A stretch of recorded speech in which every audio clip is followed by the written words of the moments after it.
Okay,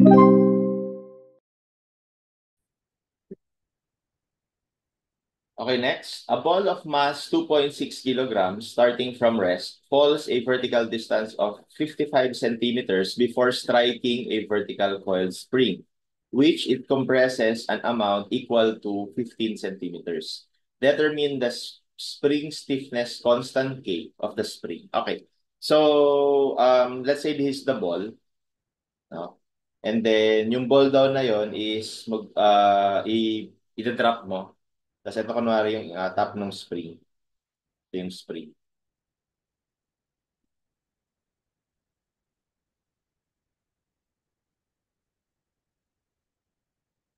Okay?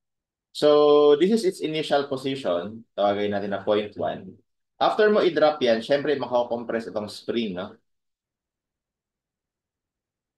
So, makakompress.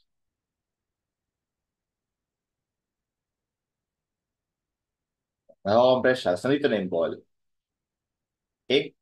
So, the idea is, this is the second location of point 2. I mean, of the ball.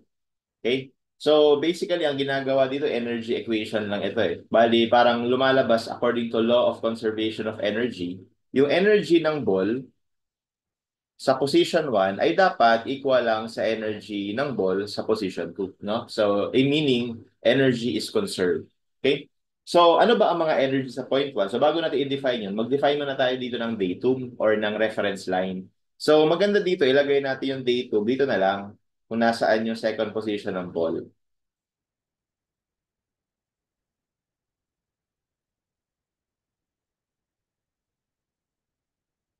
Okay, kunwari ito na lang yung reference natin or yung datum. Okay? So lumalabas with respect to the datum, itong point 1 ay meron tayong height h. So meaning meron itong potential energy, no? So ang potential energy natin sa point 1 will be mgh. Okay? Yun lang, no? Wala nang iba kasi hindi daw to gumagalaw eh. Kung may velocity sana to, meron pa tayong kinetic energy, no? Pero wala naman, so yan lang yun. So therefore, equal na siya dun sa energy sa point 2. So ano ba yung energy sa point 2? Well, ang sabi dito, na-compress niya fully yung spring, no? So dahil na-compress niya fully yung spring, then at this particular instant, nag-stop na itong ball, no? Kumbaga hanggang diyan niya na-compress. And yung ano na yon, yung distance na yon, so from the initial length of the spring up to this length, no? Yan ngayon yung tatawagin natin na X. Yan ngayon yung amount ng compression sa spring. And dito, that is 0.15 meter or 15 centimeter. Okay? Tapos, o nga pala, ito, dinrap natin at a certain height. At yung height doon is given din naman, that is 55 cm or 0.55 meter. Okay? So, itong ball na to is currently nag-stop na. So, ano na lang yung energy na nandyan? So, dahil na-compress natin yung spring, meron nga yung potential energy from the spring. And ang formula ng potential energy from the spring is 1/2 kx squared.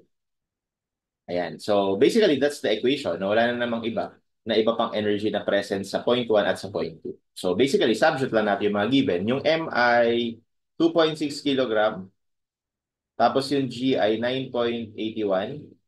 And then yung H natin, take note, ay equal sa 0.55 plus 0.15.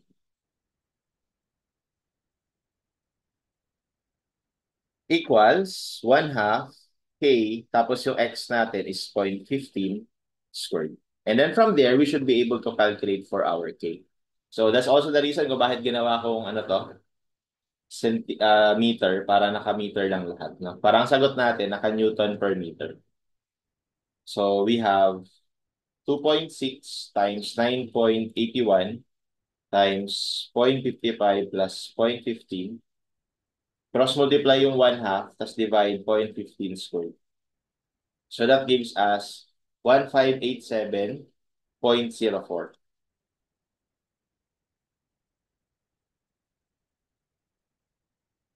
Newton per meter. And that is the correct answer. So in the choices, wala yan. No? May discrepancy kasi kapag gumamit tayo ng G na 9.8 meter per second square, so pakita lang natin. Kapag ginawa ko tong 9.8,